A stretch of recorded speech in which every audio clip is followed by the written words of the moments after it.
Hello everyone, and welcome to another episode of the Daily Gwei Refuel, where I recap the latest news in the Ethereum ecosystem. I'm your host, Anthony Sassano, and today's the 17th of February, 2022. Alright everyone, let's get into it. So, some big news out of Twitter today that I don't think many people were talking about, and I guess that just shows how quiet the ecosystem is right now. But basically, Twitter now lets users add Ethereum addresses as a mobile tipping option. So, when you're going to, into your settings and going to the tipping settings, you can now add an Ethereum address there for people to tip you. So that's obviously pretty big, right? It's a pretty big integration for Ethereum. It's pretty funny how all these integrations seem to be coming after Jack left Twitter, as CEO. And as we all know, Jack is a bit of a Bitcoin maximalist. So, I've said it before, and I still think this is the case. I think he left because they wanted to do this sort of stuff. They wanted to get more involved with Web3. They wanted to get more involved with NFTs. They wanted to do more things like what they're doing with Ethereum, mobile tipping here. And I mean, I guess I get it. His beliefs are different. He doesn't believe that anything except Bitcoin is interesting. That's okay, I guess. But for him to leave his own company as CEO over it is pretty shocking. Now, that's not confirmed or anything like that. That's just speculation on my part. But I think it's a pretty good thing to speculate on. But that's not what I wanted to focus on. What I wanted to focus on is the fact that Ethereum has another major integration under its belt. Now, I don't think this is an integration with a layer 2 specifically. But the cool thing is with Ethereum addresses is that they're portable across layer 2s, right? You have the same address on a layer 2 as you do on layer 1 Ethereum. So even if someone was to send you funds on layer 2 using that Ethereum address, you'd be able to access it using the same address on just on that layer 2, even if you're not there. So for example, if I send you some ETH on Arbitrum and you haven't used Arbitrum before without that address, it doesn't matter. That address is still yours. It would still register on Arbitrum as the same thing. So you'd be able to go to Arbitrum, withdraw that ETH out of there, back to mainnet if you wanted, or send it wherever you want and do whatever you wanted with that. So that's I think the really cool thing about layer 2s.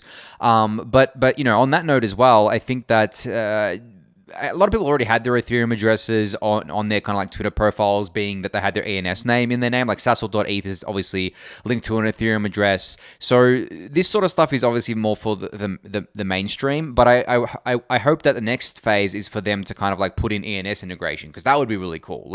I think the fact that they've done this is a good first step. But I mean, it feels like they're a little bit behind here still, because to be honest, whenever I try to share an Ethereum address with anyone, and it's one of my public addresses, I like to share the ENS. It's just so much easier. And I think we're not going to get mass adoption without people just using ENS or something similar to it. Because when you think about it, the web didn't get mass adoption through IP addresses, right? We have the DNS system because there's no way in hell that people were going to type and remember IP addresses into a browser, right? If you want to go to Google, you don't type in Google's IP address, you just type in google.com, and that's even further abstracted away. I mean, if you use Chrome, for example, you can just search in the URL bar and it'll take you straight to Google.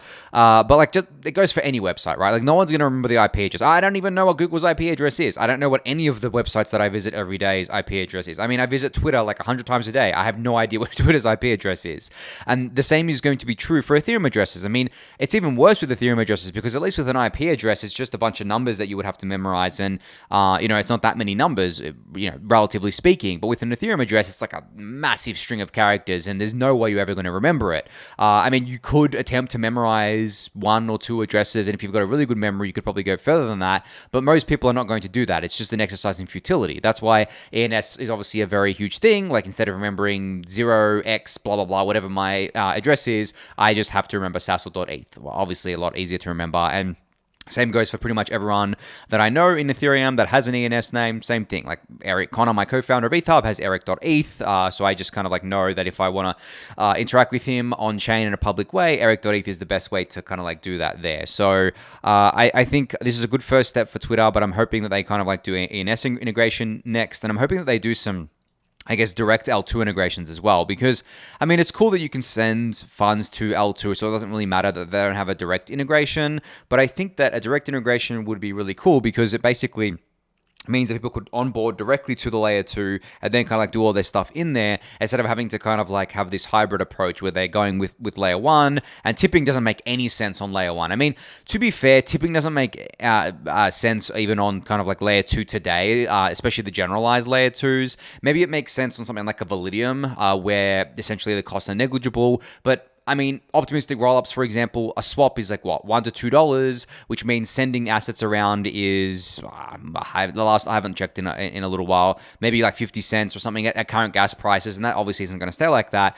That's way too much for tipping, because like usually when you tip someone, it's not like a large amount. It may be like $10. So if you're tipping someone $10 and 50 cents is going to a transaction fee, well, that's 5% of your tip already gone, and that's 5% that's not going to the person that you're tipping.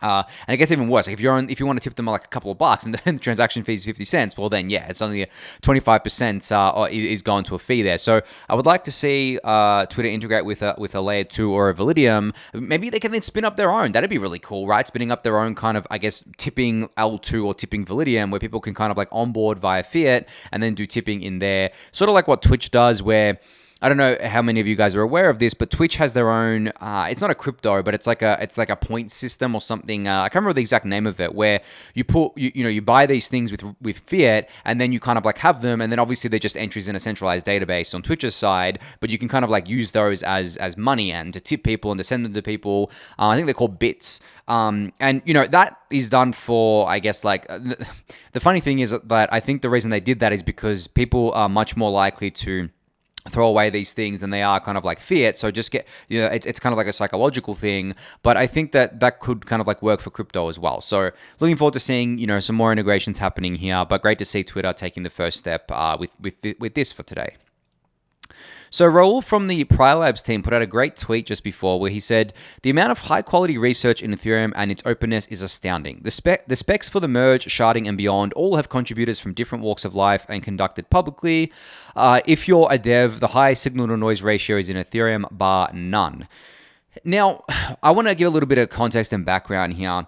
So back in the, I guess, like earlier days of Bitcoin, I would say pre-2015 days, the Bitcoin Talk forums were very, very active. And they weren't just active for the sake of being active. They were very active in that it was the main place to be if you were discussing new kind of like ideas for crypto, new kind of like use cases that you wanted to build, research that you wanted to do. And especially in maybe even the earlier days, like 2012, 2013-ish, maybe even earlier than that, a lot of people were talking about doing this stuff on Bitcoin. And you'll be surprised about what you can find in those forums. There's things kind of like alluding to things like DAOs and DeFi and even NFTs.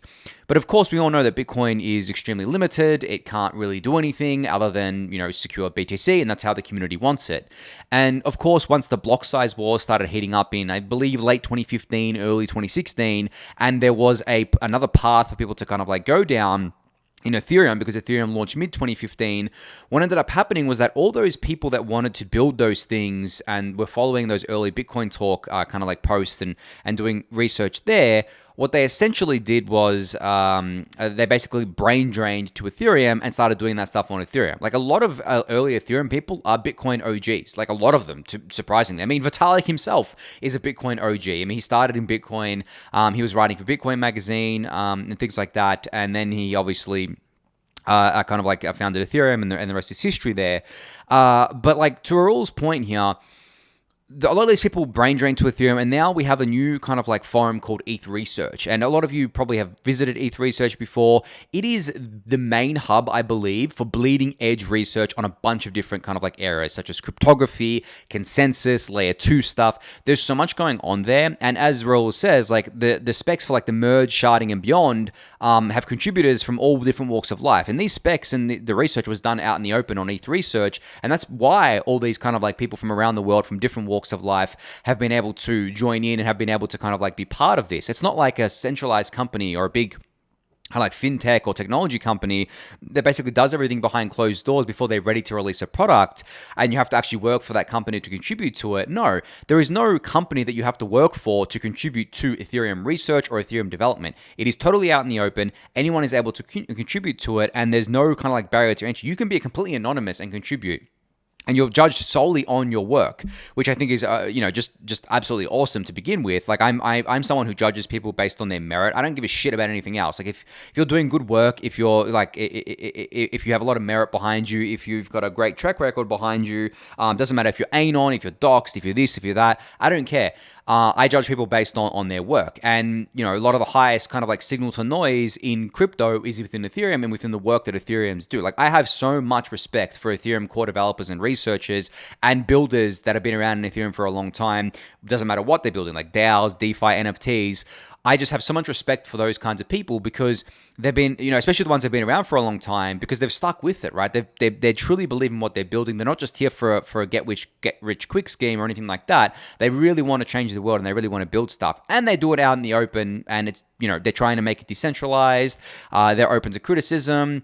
That's actually, I guess, like a curse of developing things out in the open, is that you get a lot of criticism and everyone gets to see how the sausage is made. I've kind of like discussed this before, but imagine if you got to see how the first iPhone was made, from conceptualization to production. Imagine seeing all the features that were kind of like cut, all the research that was, basically scrapped because it didn't end up working out, all the trials and tribulations. That's what you see within Ethereum. And that's why Ethereum suffers so much criticism, because people see things changing, like the roadmap changing, or things being cut, or things being simplified because it just makes more sense. And then people criticize Ethereum and say, oh, wow, the Ethereum roadmap changed again because it turns out you can't actually do this and we told you so, blah, blah, blah.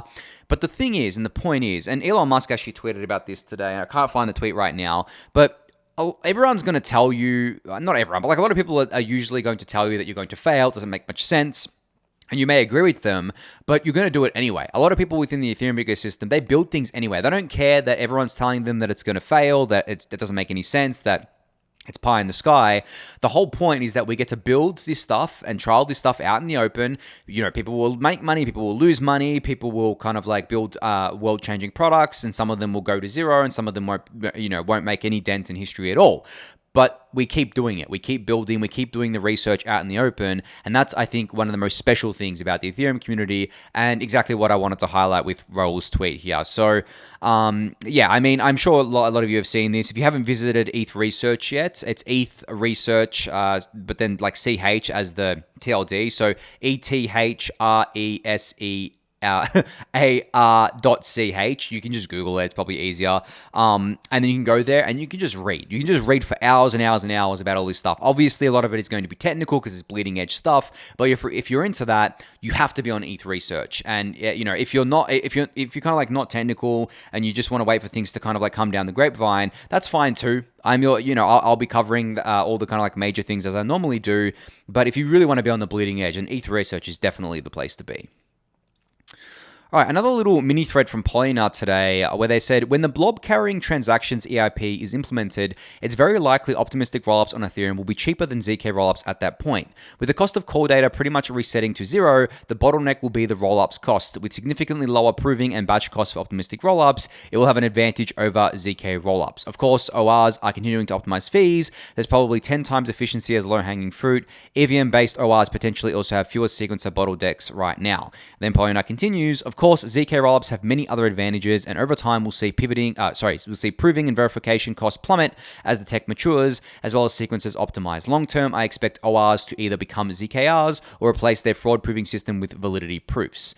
So what does this all mean in plain English? Well, if you want to see the EIP for blob-carrying transactions, you can just Google it. It should come up. But what this basically means is that there's this new IP out there right now to implement something that is going to make optimistic rollups much cheaper than what they are today. And this is separate, I believe, to EIP 4488, which is another, improvement coming here. So as I've said before, we're going to get to, swaps on optimistic rollups, probably getting below 50 cents, 10 cents before we know it. And this is before any of the ZKVM stuff comes out or anything like that. As Polynya says, like long term, ORs are probably going to end up becoming ZKRs and all that good stuff there. But this is probably in the much longer term. I think ORs are definitely going to be around for quite a while here, especially if their costs kind of like, approach, under 10 cents for a swap. Like that, I've talked about the sweet spot for fees before. That is just astounding, right? And this is a swap that's inheriting Ethereum security. I know Optimism right now, along with pretty much all the other L2s, are centralized because of their training wheels and their controls and things like that.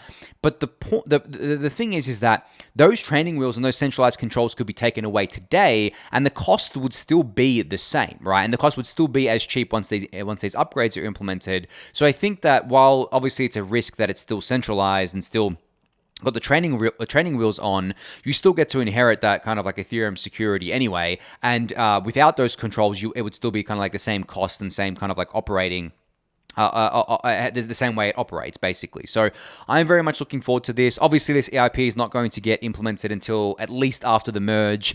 Merge still seems to be on track. I haven't heard anything about like major bugs being discovered or things being discovered that would push back the date. There's no date. I mean, when I say push back the date, I mean like that June target that the core developers are trying to get to. But maybe we'll hear something soon. But yeah, I mean, none of this stuff is happening until after the merge. So anytime I bring up a new EIP that people are excited about, don't expect it before, the earliest, I guess, probably end of the year at this point with Shanghai. Maybe, if the merge goes really well, we may see it in kind of like Q4. But like if the merge kind of like ends up happening in July or August, then I would probably wager that Shanghai wouldn't happen till early 2023. So still a little while away for these sorts of things, but they are major upgrades. They are coming. It's just that we need to get this merge thing out of the way. It just needs to get done. I mean, obviously, as I've said to you guys before, the merge isn't actually an upgrade for end users, really, at the end of the day. The end users aren't going to feel anything different about the Ethereum network, whereas things like blob-carrying transactions EIP 4488, and a bunch of others out there that have been proposed for Shanghai, they will, users will feel that, because obviously fees are going to get cheaper on L2s, much cheaper on L2s, and that will directly impact users. So I think we've got time. Like as I said at the start of today's episode, the market is super quiet right now, which means the ecosystem is super quiet. There's not many active users in the ecosystem right now, which is good. I like these periods. It gives builders time to kind of like focus, heads down, build out the infrastructure for the next time we have like a mass inflow of people, which I do believe can end up happening sooner than people think. All it takes is for the price action to get positive again. I know ETH is back over 3K right now, but that's nothing. I think until ETH gets back above 4K, I'm not even blinking, because if you look at it from a market structure perspective, ETH on the weekly chart needs to close kind of like above 4K to basically signal to the market that it's back in a bull market. So until that happens, I don't expect any kind of like feverish kind of, I guess, retail investors to come back. Maybe they do stuff in the NFT ecosystem, but even that's slowed down now. But it's good. I mean, this is not a bad thing, guys. It's good because we get to keep building. We get to keep focusing on basically improving the infrastructure for the users when they actually do end up coming back. And, we do get incremental users during these periods of time, and we do get incremental integrations and things like that. And that just leads to kind of like bigger things happening when those users flood back in. So yeah. All right, so Oasis has an update today. So just a reminder for you guys, Oasis is an NFT marketplace that is built on StarkNet. So you can now actually try it out. It's at testnet.playoasis.xyz. It has profile pages, NFT asset pages, historical data, infinite scrolling, IPFS for all minted NFTs that are minted through the website. And they say one last thing here, and I'm not sure what the one last thing is. It says, I don't know, there's a bunch of emojis here. Maybe I should jump into and try it out. I haven't tried it out yet. I just came across this before, but I wanted to cover it for you guys because this is on StarkNet. Like as I've said to you guys, the StarkNet ecosystem is plodding along very, very nicely right now, and it's awesome that Oasis is already live there. I think NFT marketplace is obviously a huge deal, and they're going to be some of the most massive marketplaces on the planet. I mean, they already are. Like OpenSea is already one of the biggest marketplaces on the planet, but it's great to see more than just ones that are on Ethereum mainnet. Obviously, there's Treasure that's on Arbitrum, and now we have Oasis that is on StarkNet. So definitely go check out the testnet, have a play around with it, because I guess like it's something new to play around with on Ethereum. So speaking of L2s, Hashflow is now live on Arbitrum. You now can trade USDT, USDC, and AETH, which is, I guess, Arbitrum ETH with even lower transaction fees and faster confirmations. This means Hashflow is now live on Ethereum, Polygon, BSC, and Arbitrum. I'm sure they're going to, as I said last time, be deploying to every EVM compatible chain. It just makes sense at this point in time. And for those who don't know what Hashflow is, it's basically an exchange where you can, where it's MEV resistant. You can trade without slippage. It's similar to CowSwap, I believe. So, I think Hashflow has actually been around a bit longer, but they give you that kind of, I guess, cheaper trades here and better trade with zero slippage and MEV resistant, which is what we all love to see here. So if you're on Arbitrum, if Arbitrum is your L2 of choice, or even if you're not, just go check out Hashflow with cheaper fees there. And if you're on Polygon, you can check them out there. And if you're on BSC, you can check it out there. The funny thing about, speaking of BSC, just quickly, it's just amazing how like a year ago, BSC was all anyone can talk about. And now I haven't heard anyone talk about it at all. It just seems like they're kind of, I don't know, they fell into their own little niche where I think they've still got like a bunch of, I guess, these kind of like Ponzi coins spinning up and things like that. But there's no ecosystem there. And I remember saying this on the refuel that I didn't expect there to be an ecosystem there. It's very different to other EVM compatible networks, especially like layer 2s and especially like the Polygon POS chain, and that there's an actual ecosystem there. There are builders who actually care. The chains aren't falling apart and things like that. But yeah, anyway, a little bit sidetracked there, but definitely go check out Hashflow on Arbitrum. So a thread that I wanted to highlight here from pseudotheos is one on danksharding and crList, which is censorship resistant list or censorship resistance list, and why there. So groundbreaking. So this thread from pseudotheos explains this in kind of like simple terms. And as I've said to you guys, I'll be highlighting everything got to do with danksharding because I know that it's still confusing. I don't have an Explain Like I'm 5 for you yet. I don't think this thread is an Explain Like I'm 5, but it breaks it down more than any other kind of like thread that I've seen, and or any kind of like writing that I've seen on danksharding, and it's very, very short. Like, it's not a long thread at all. So just wanted to put this on your radar. Definitely go check it out. It'll be linked in the YouTube description below. But I guess like maybe I'll try kind of breaking this down for you guys and Explain Like I'm 5. Just really quickly here. I mean, Polynya has put it actually best, I think, where they said danksharding turns Ethereum into a unified settlement and data availability layer. Now, obviously, those terms should be familiar to you because I've talked about the modular Ethereum stack before and about how there's 3 parts to it: the data availability layer, the settlement/consensus layer, and the execution layer. Now, with danksharding, it basically turns all of Ethereum, like even the Ethereum L1 that we know today, into a unified settlement and data availability layer without them being kind of like separate concerns, right? They're actually unified. The concerns are still separated, but they're unified. And what that means is that you can actually have interoperability between all of this sort of stuff, between all the L2s, because they share the same state. And I mean, I'm getting very technical now, and that's probably not an Explain Like I'm 5, but basically, I mean, this is why people are so excited about it, because it gives you that true interoperability between the L2s, and even in a sharded environment between the L2s as well. So go read pseudotheos' thread for a further breakdown on this, but I'm going to keep hunting for the best Explain Like I'm 5 out there for you guys on danksharding as we progress, over the next few months, of course. So a new project announced itself today called Backdrop, and they also announced a funding round, a seed round led by, I guess, like Seed Club Ventures here and Limnoscap, with participation from Scalar Capital, Coinbase Ventures, and a bunch of angels on the right-hand side that you can see here. Now, what is Backdrop? Well, Backdrop helps you discover, get notified about, and participate in tokenized communities that resonate with who you are. Basically a DAO curation, I guess, platform. So their public launch is, that's what they announced today with their initial fundraise. And you can find more information about this in this kind of like Twitter thread here. And of course, going to their website, and they're also hiring and all that good stuff there. But basically, they're basically trying to tackle the issue of discoverability. So they say in their second tweet here, we believe that you shouldn't need to spend all day in 6 different discords to belong in Web3. Etherscan is great for machines, but bad for understanding communities and people. Community spaces need to be token native and encourage participation with zero setup. Web3 communities are not just Web2 communities with a token on top. Adding a few features to Web2 tool won't leverage the transformative potential of new ways to capture, store, and govern the value that communities create in Web3. We need to build from the ground up. So, I mean, I've been talking about this before with you guys where I've said that, you can't just like call yourself Web3 by tacking on a few Web3 features onto a Web2 app. And that's what kind of, I guess, Twitter's doing, even though I like what they're doing, like with adding Ethereum addresses, NFT stuff. That doesn't make Twitter a Web3 protocol. A Web3 kind of like protocol is built from the bottom up with all of these things in mind, and especially built in a kind of, I guess, like open, decentralized, and interoperable way. And then from there, you get to a kind of like true Web3 protocol. And I actually do like what Backdrop says here, is that you shouldn't need to spend all day in all these different communities just to find where you belong. And I think that's the problem that they're tackling, because right now, if someone new comes into this ecosystem, for them to find their community, to find their people, will probably take a while, because there's a lot of communities out there. It's basically, I guess, like the early internet, where there was so much going on. It was very hard to find your own community, and then discoverability tools came online. Obviously, social media was the biggest discoverability tool. The algorithms worked to basically put you where you needed to be, for better or worse. I mean, the algorithms do have their negatives and things like that.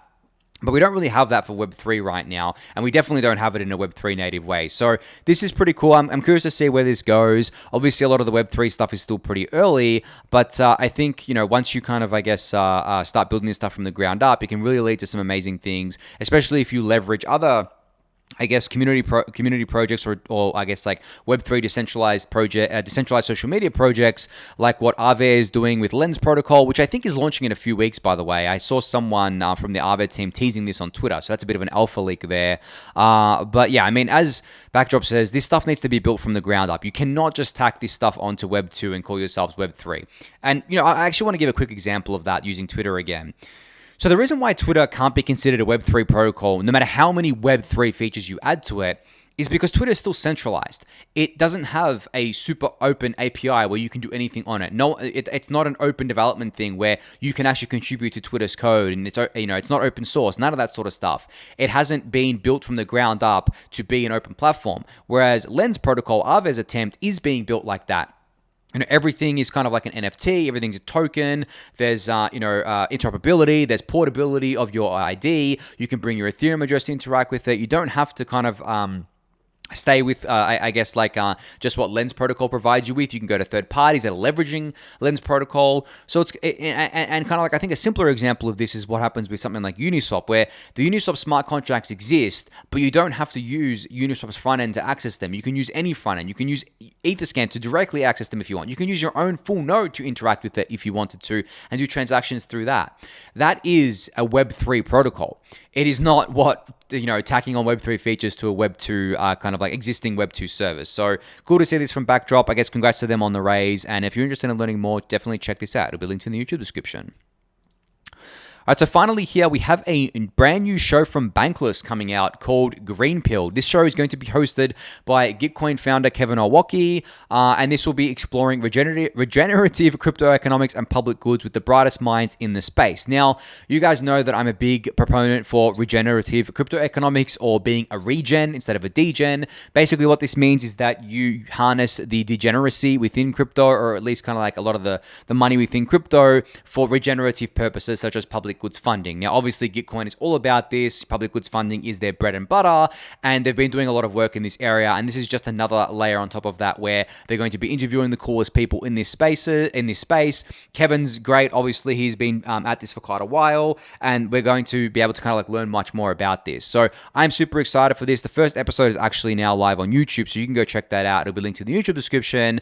But this is just another show from Bankless. I mean, these guys are pumping out so much content. I can't even keep up with it anymore. Like I mean, obviously I do a daily YouTube show, but these guys are doing like interviews and newsletters, and they have the Bankless down, all this other stuff going on. It's just crazy. I mean, I love Bankless. I respect them. I respect the brand. I know some people may find them kind of like cringy, or may find it, a bit culty. But guys, like, I mean, Bankless is like a huge thing, right? Like, as I said, they've got a DAO. They have all this stuff going on. It's kind of like hard for it not to turn into a little bit of a kind of like hardcore community. I wouldn't even call it a cult. It's more of like a hardcore community that really, really care about the I guess like values and ethos of decentralization, crypto, stuff like regenerative crypto economics and all that sort of stuff. And once a community gets to a certain size as well, it just becomes very hard to kind of, I guess, like pin down, I guess, like a centralized component of it. You can't just say that because one small group of that community is basically kind of like doing things that you may not agree with, that it applies to the rest of the community. And this just happens in every single community out there. The funny thing is that some people give the Daily Gwei shit for being a small community. And you know what? I love our small community. It means we get a lot of kind of like cool conversations happening in the Discord channel. We get to discuss a lot of really cool things. There's not just kind of like a lot of, there's no crap, there's no drama. It's just like a lot of great conversation. So I'm happy for that. But, maybe the Daily Gwei community grows really big too, and then we end up having, I guess like the problems that big communities have. But I don't think so.